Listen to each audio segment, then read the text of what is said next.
microphones around the room if you need help getting out to each other. Let me know. Jody, go ahead. What's it going to be like?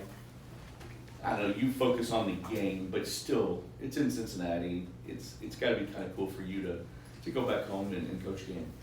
Yeah, it's important, and this is my philosophy, to just like, the next game is the most important game of my career and our program. And that's how we've approached this. Our guys have been really good in preparation, getting ready for a very talented, very dangerous, very athletic, very well-coached Cincinnati team. So, you know, we could be playing it in my hometown, or we could be playing it on the face of the moon, you know what I mean, the surface of the moon.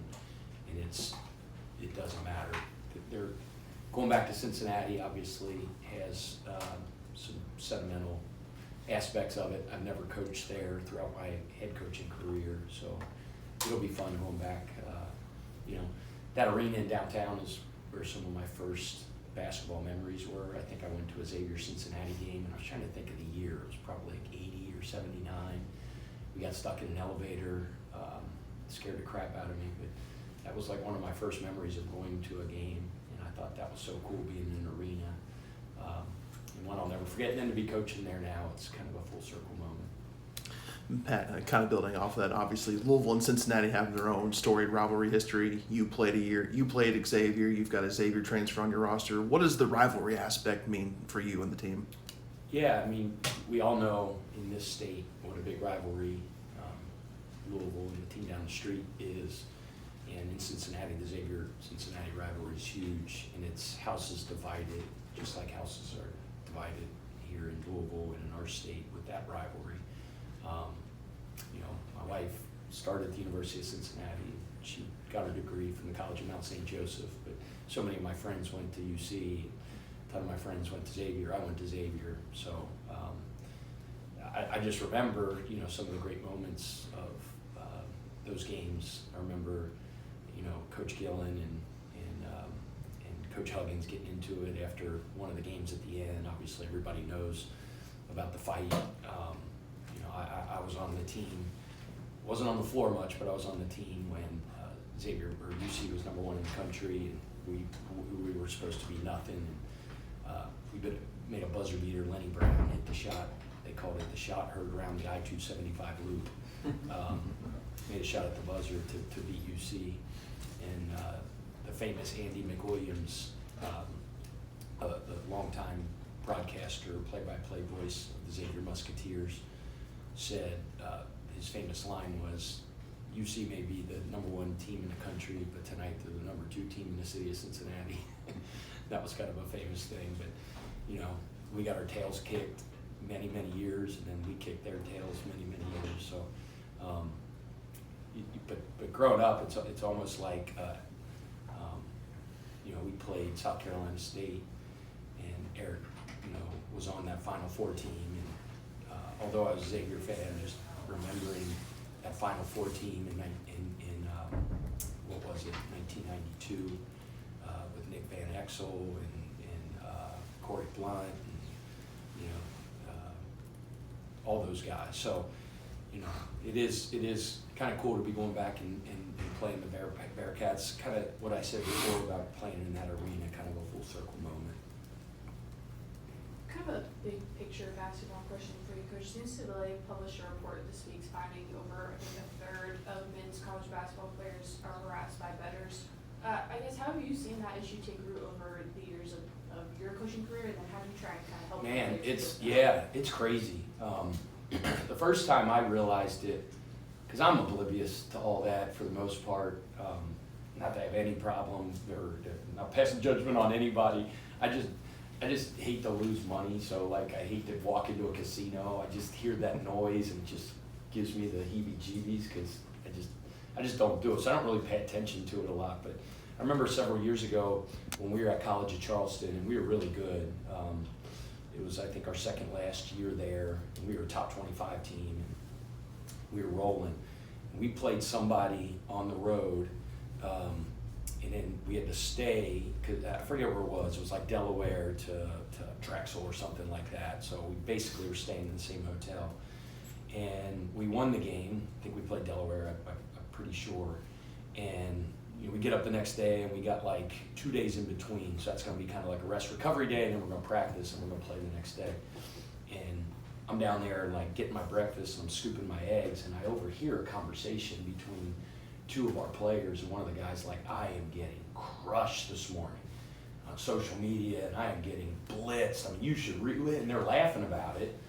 So, but I mean, it could get really, really nasty, and they're showing me. I go, what are you guys talking about? And then they start telling me about prop bets, and I'm like, what the crap's a prop bet? And one of the guys was supposed to score this many points, and he only scored this many points, and I'm going, are you kidding me? Like, that actually goes on? And then he goes, Coach, it's unbelievable. We just get crushed. And the easy solution is don't read it. Put your phone down. And I try to have that conversation with my children, and I become Charlie Brown's teacher immediately. All they hear is wah, wah, wah, wah, wah. They ain't putting their phones down. Either are our players.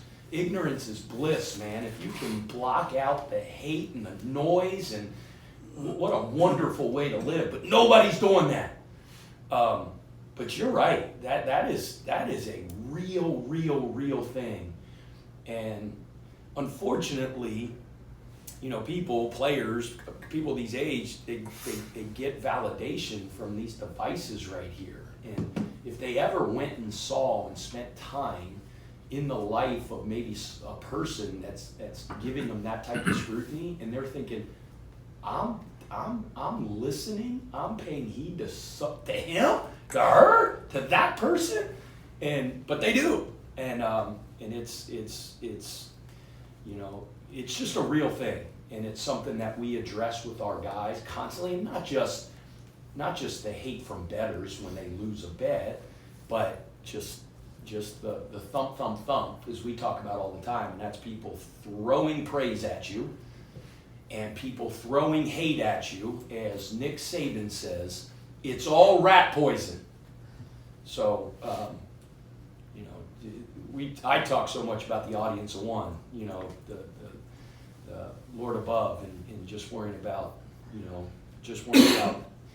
about that audience. But it is real, and I know that's a long-winded question, but it really did open my eyes several years ago, and now obviously I'm way more attentive to it, and that's why I just tell the guys, like, be present, be where your feet are planted, focus on the process, and just know the ebb and flows of your performance, the ebb and flows of the season, the ups and downs, the thump is going to happen, and just to try to focus on, loving your teammates and serving the person next to you, and knowing that the results are going to take care of themselves. Way easier said than done. The numbers that kind of jump out, they're number 2 in the nation in defensive efficiency, Yeah. and you guys, of course, have been 2 in the nation offensive, but what's it been like looking at their defense? Yeah, I mean, that's the obvious thing, that you talk about their defense. Like, they are an extremely dangerous offensive team as well. And they present a whole bunch of problems that we got to be on and we got to prepare for. You mentioned the defense. First of all, like, Wes's teams are always tough and nasty defensively. They're built that way. They have terrific size. They have terrific length. They play with phenomenal motors. Their scheme is very good. They turn you over. They deflect the ball. They disrupt. They have phenomenal rim protection. Like, you got to be on it, on your offensive execution, on your offensive scheme. We have our work cut out for them. And they're number 2 in the country. There's 370-something teams in the country. They're number 2 in the country in defensive efficiency for a reason. But on the offensive end, they present a bunch of problems as well.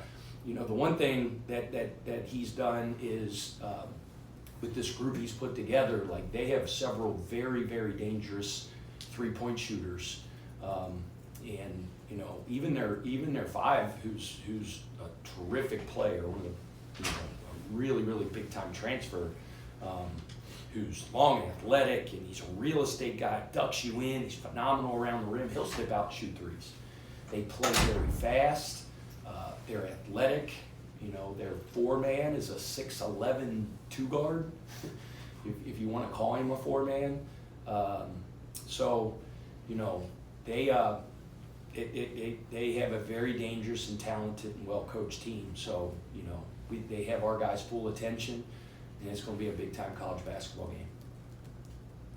Yeah, I was just curious, when you go back and watch the film of the game Saturday, what were some things that stand out to you as things you guys did particularly well, and then maybe some things that you need to clean up heading into this game? For a split second, I said, "Who did we just play? Who did we just play? Who did we just play?" So I'm like, Yeah.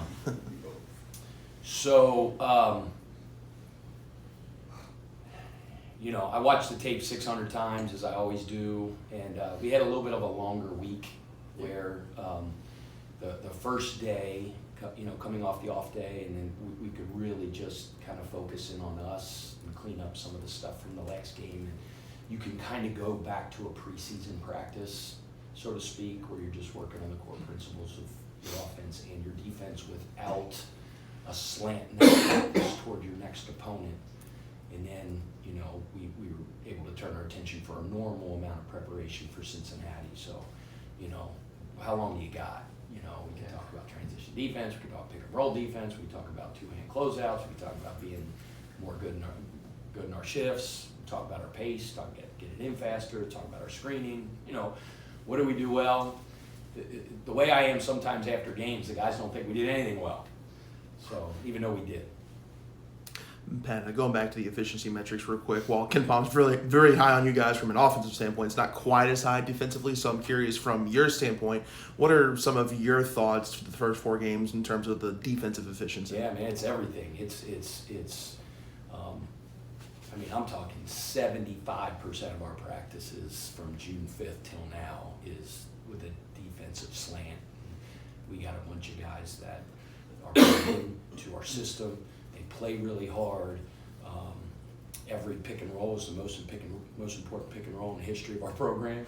You heard me say that before. Every transition defense, it's just like the philosophy of staying present, not listening to outside noise. It's the process of killing that pick and roll, being great in that transition, that 4 or 5 seconds, and then each closeout. So, man, it's the 1-2 and the try hard for our guys. Understanding that that's our ticket of being a really good defensive team. I love their mentality. I love their approach. And, you know, I'll let you know after a 4-minute segment in the first 4 minutes of the Cincinnati game where I think the state of our defense is. Pat, If you can find me, if you can come down. what is kind of your relationship with West? Do you know him fairly well? Yep.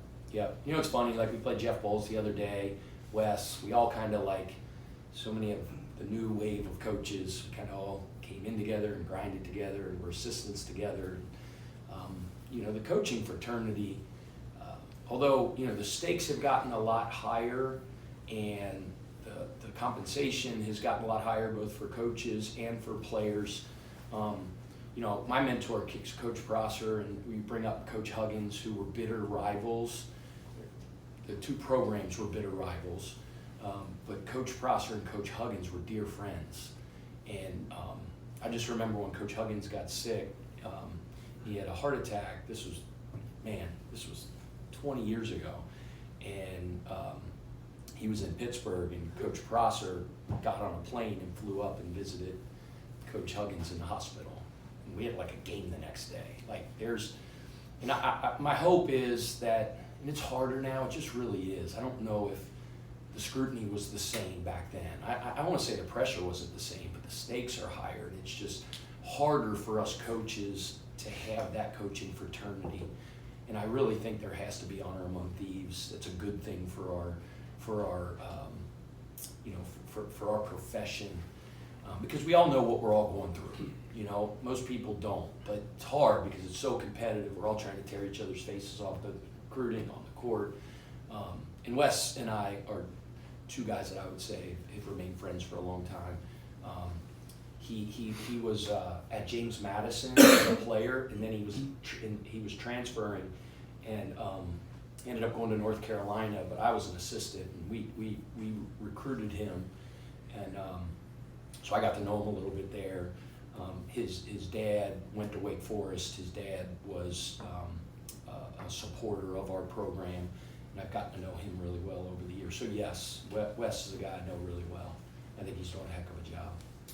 Coach, ballpark, how many Kelseys are we gonna see tomorrow night? I knew I was gonna get that question, and the normal answer would be 1 million, but like, man, I don't know if you guys know this, but like the game of the decade is going on right next door at Paycor Stadium, the home of the Cincinnati Bengals, and it's so interesting because it has ramifications in my locker room.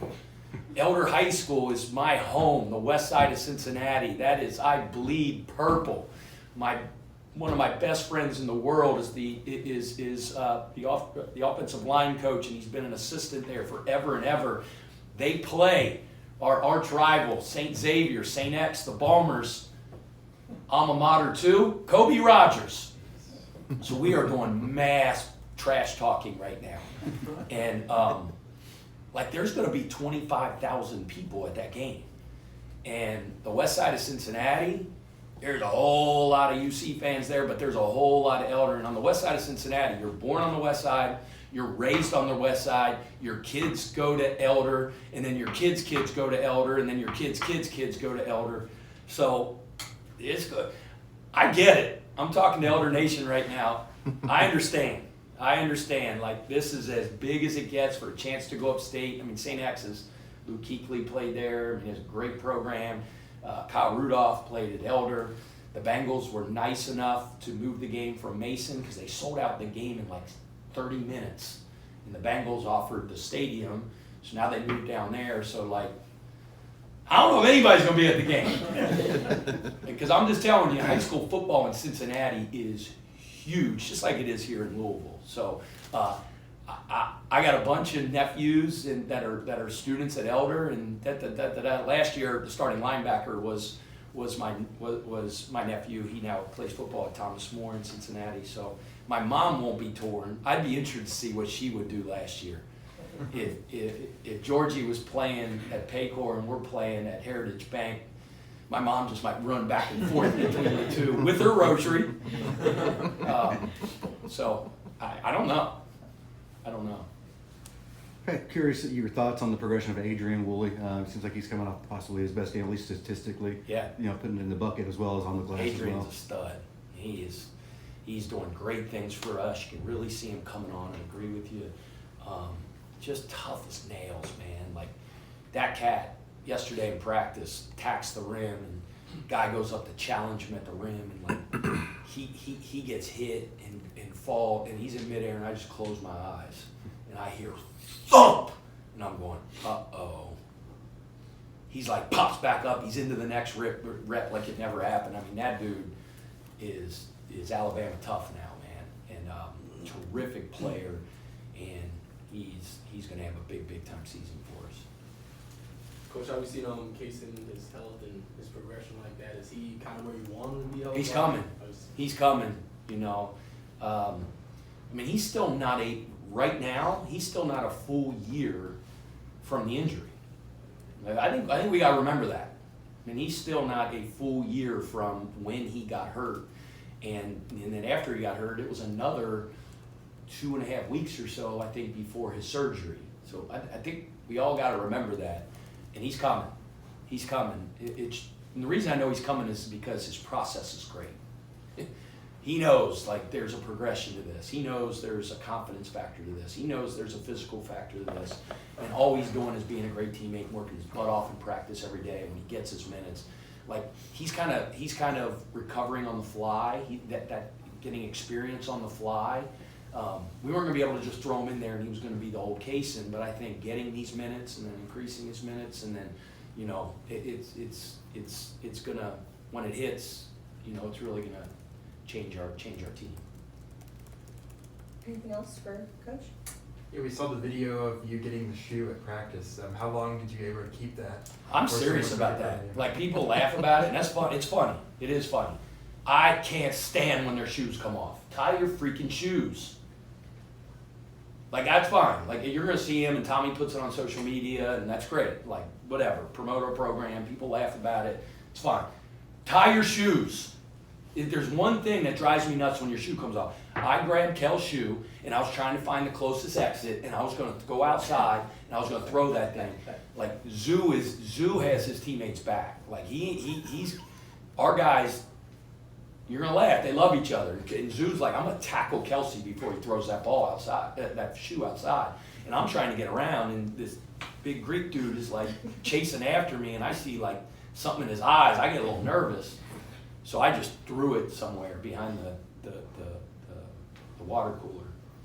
So next time I'm gonna get outside and throw that thing on Floyd Street. I'll tell you that. All right, thanks everybody. How's the finger?